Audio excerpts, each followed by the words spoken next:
Hi, I'd like to thank you for joining me today.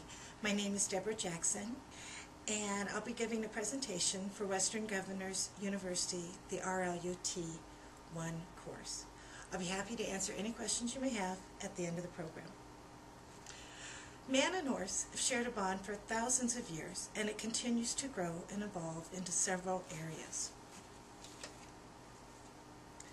Imagine if you were an individual who needed additional assistance for a psychological disorder and was able to get that help while interacting with a 1,200-pound horse. Several thousand people undergo equine-assisted therapy as part of their therapeutic programs.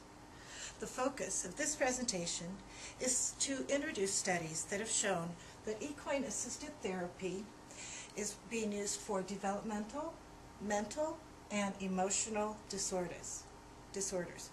This type of therapy is working and is as unique as the individuals themselves who engage in this type of treatment.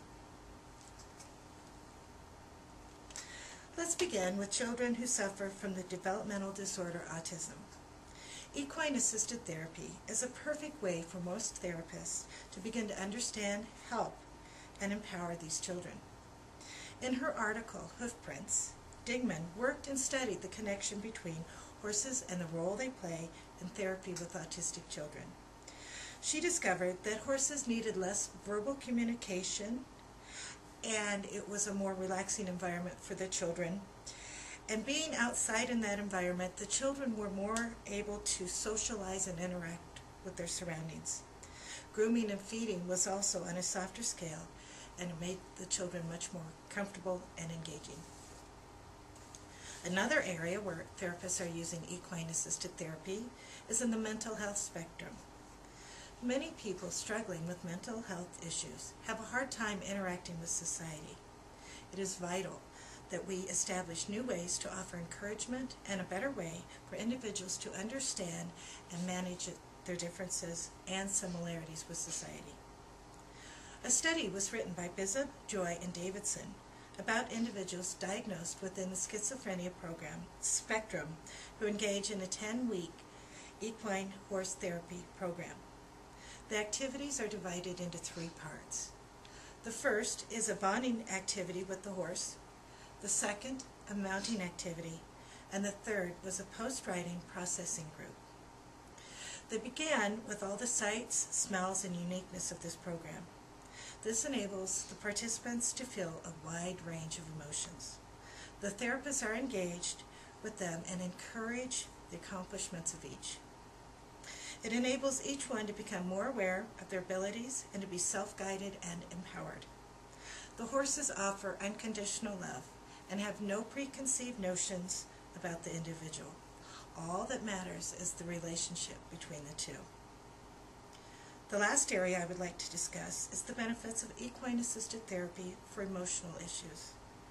For violence and anger issues, equine-assisted therapy provides a calm and positive environment for many children to focus and develop strategies they can use in their everyday life.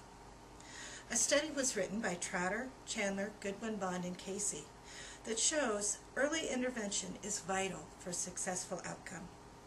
Many children who have experienced family violence need a way to cope and learn how to break the chain of aggressive behavior patterns. A horse's natural instinct is to escape a frightening situation and is very similar to the way many children would act. Using and helping the horse to relax and go forward is a very effective way to help the student learn to use that strategy in their own life. Stress reduction is a major benefit that results in spending time with horses. For a child without a secure relationship, interacting with a horse gives them a sense of companionship without the additional distractions they face in their everyday lives.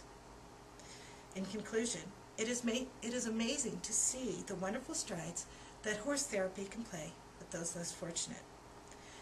As I have shown, individuals suffering from developmental, mental, and emotional issues have a chance at using this approach and benefiting from the experience. This type of therapy engages the patient to play an active role in controlling their own lives. When having a relationship with a horse, it is important to know that perfection has no place and it can be unpredictable, just like life. It is a reflective and symbolic relationship shared between man and horse. The bond between man and horse continues to grow and evolve. Now, I'd be happy to answer any questions. Yes. Is there any type of accreditation program for equine-assisted therapy? Yes, there is. There is an organization called the North American Riding for Handicap Association, and it's the major organization for training, educational information, and accreditation for all types of handicap riding. There's a subsidiary group called the Equine Facilitated Mental Health Association that provides specific training and offers an expansive knowledge base for therapists, educators, and facilities specifically dealing with the mental health therapy. And how did you choose this topic? I chose this topic because when I'm stressed, I have a hard time going to sleep. I always visualize the times I've spent on my horse, the feel, the sights, the sound, the smell.